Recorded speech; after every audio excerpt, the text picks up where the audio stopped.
Angauba, ngaubu ngaubre kain, ngaurungani, soidana. Mamana pokpadagi gulmohor pambi gi laisani bisingdubu ubu uzadribra.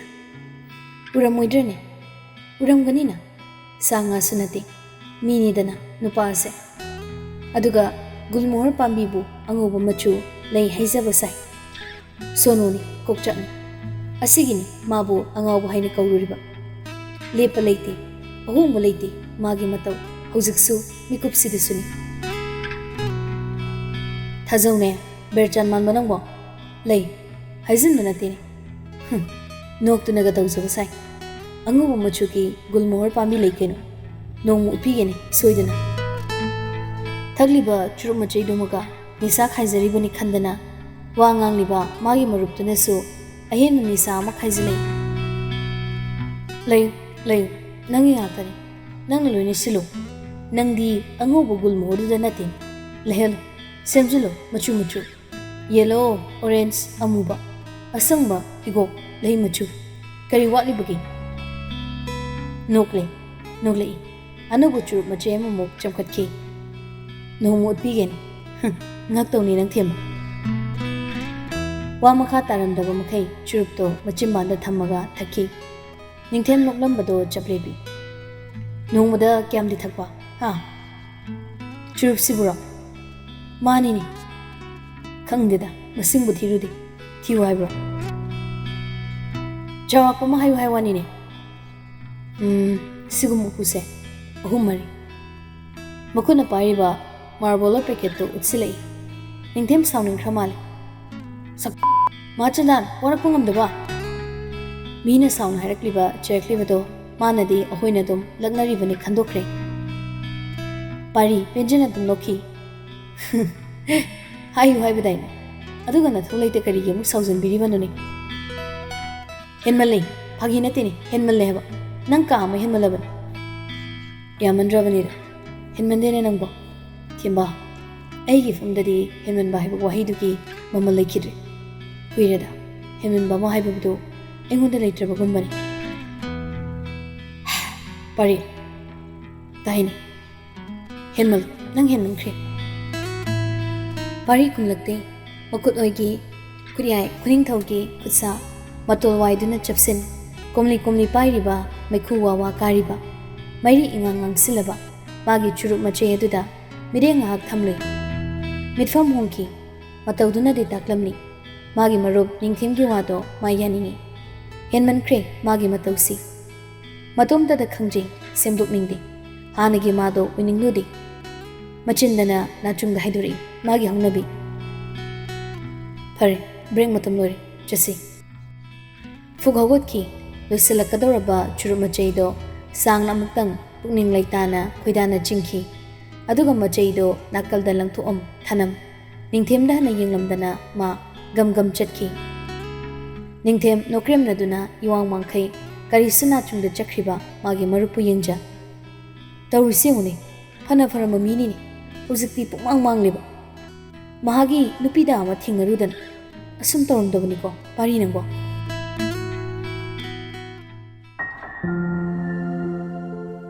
Ozalakne, Chibon, Wangangne, Class 8-9-10 Tamlibi, Mairoi Singaduna, Kam Heli, Kitirang Kansilakuso, Yengo, La Eheba, La Itu. As Mayasiki, Kitang, Mamaisan Montarab Chatpa, Asigi, Kulak Silnemi, Aina Kilisi. Yening de, Nawado Mangakre, Churupmanam, one Manupasida, Noimiam Chantoido. Tanning de, Cherada, Ngoming the Banang, Nobu Hide, Kanam Tanane. My Churupmanam Sidani, Equina, Putu Kilisi. Yaradi, Churupmacha Ematada, Pulupching Minakena, Nizaramini, Redida. Laila, quick class log Duniba.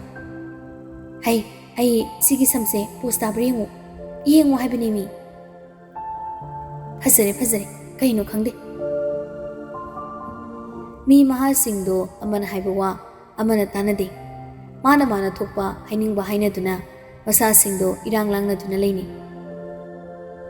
Ozay Silakpada, Satra Singdo, classroom nomda, Sanguoina, Pulap Chinsin Kibut Uhowi.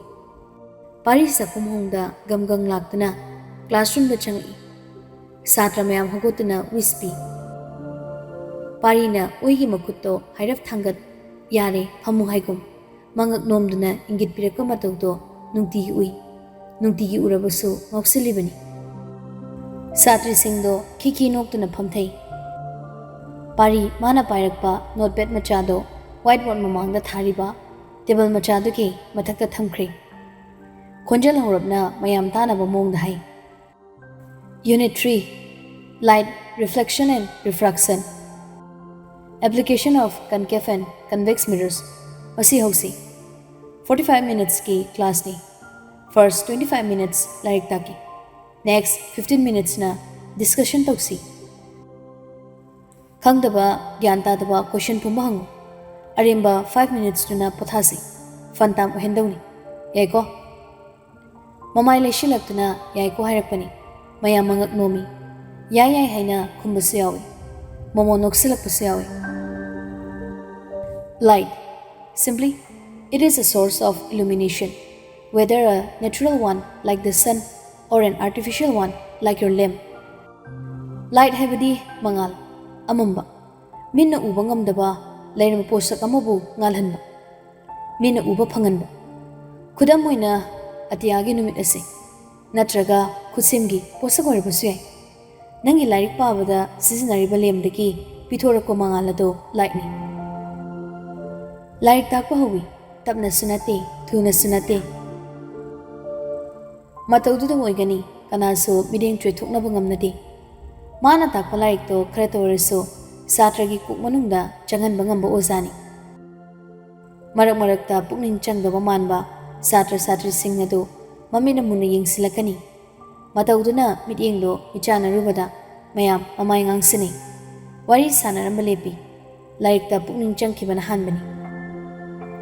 Lairik takpa lushinkre, magi haunabini, lairik khak takdi, class ki period pumbado, takiba singdo gyan tahanbani, wa tane, wa haine, ikoi koidana satra singduga.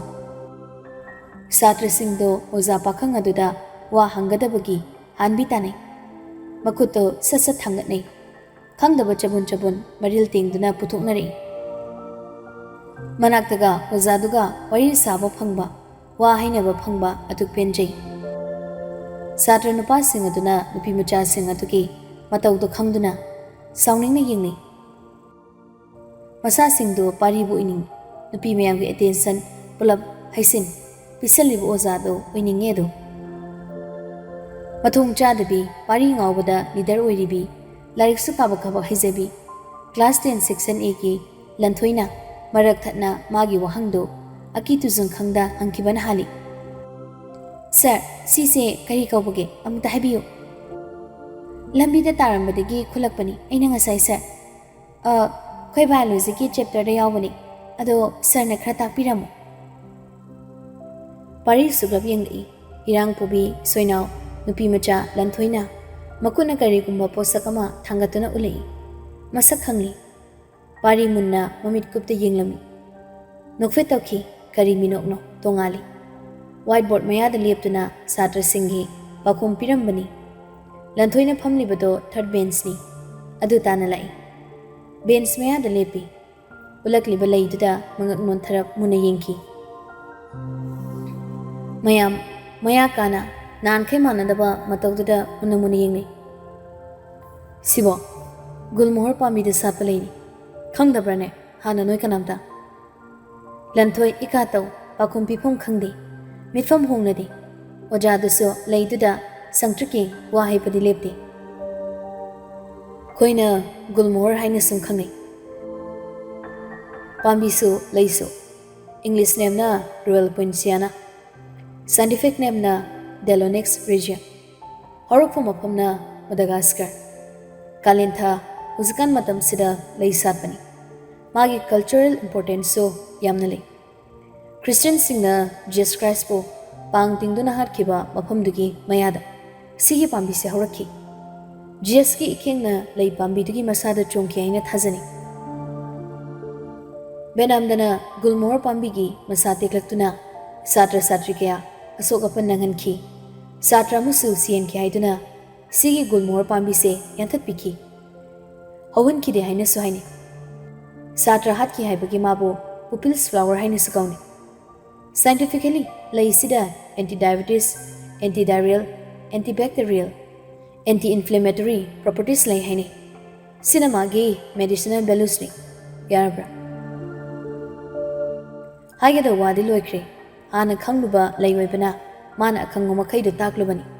Lanthoibi atei sing ngakna larik takpiribu ojaduda sangtrak yenglubado pari hana yenglamdana whiteboard mamangda gamgam amuk chatki. Satra mata onsinduna hojik nang hangkibado kari haiba gulmor pambi ki kushinda larik takli kaurine. Kay haibano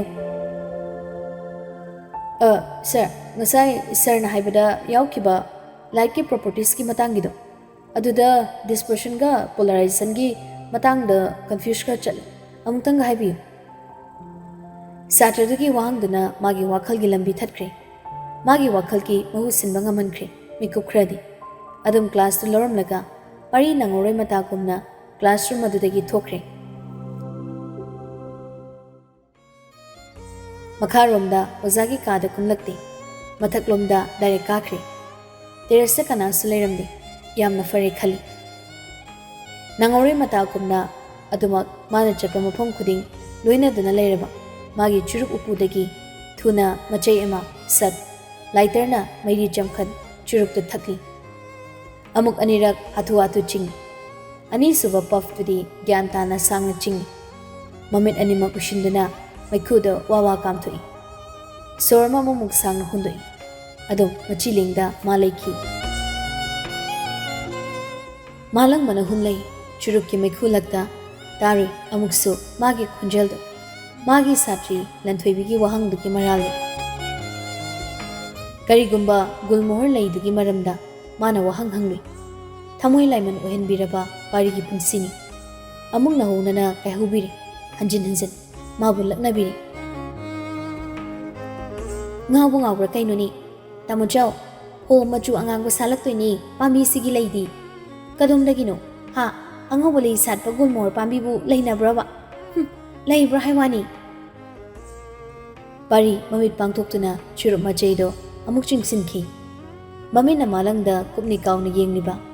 Anjan na manag da liblak to na, wina na. Nung sinamagi hang nabi, wahe kaibagom. Ngasisu, wahe raklakum na, pari na nupi magi konjelbo. Hanjin na tari. Hoy hoy, ngamne di salalone. Nangi gulmor pambi sina ahanba pambi ohelasi. Malim sida ango balay sad. Tawi singuni, mi na hairaga ba, mana phagi da tawdole. Panglok ta nooga lero ko na. Se, ising bottle ma yaw kiday. Ising thakjilo. Ising jaisilo. Ho ango ba gulmor gi mapuoy daw baw. Nokta na talay radro. Yenguni. Nang bune tamujaw. Ho tamujaw. Pari churup thaklam balepi. Tumin lep tu na wena lekhi. Mathang class sa lawga dabani. Handang na class 8 section B da. Aduga mana iray layna. Papa mo da laythok luriba. Aduk laythok paman ba magi mataw. Aduk lusina janay na nalayiba magi punsini. Kanana khanglam gani. Lep tu na chali. Kudang gari ki kataso. Mabu ngay biram banati. Matam mana mabu nathayiduna thambirami. Hawjikna mana matam mabu mirairi nathayiduna thamkhre. Class lawani thawai rudre pari mafamduda sumleptuna lay. Ahen churup machay amuso adubo hangdoktuna yenglubada magi churup upu ado ihang hangduna lermi. Pari thawsadana noi. Hay, nangsu aybu mirairibro. Nangsu yaurabako. Kaisu kaide. Kaidawi hagini. Minute tara hausan ki. Mana senabida mathau thadoktuna langthoktuna thanamliba classroom duna koi lang mapu panre satra satri singdo classroom do pari gi punsi so mapu pandra boire ko senabina ba litra boy ko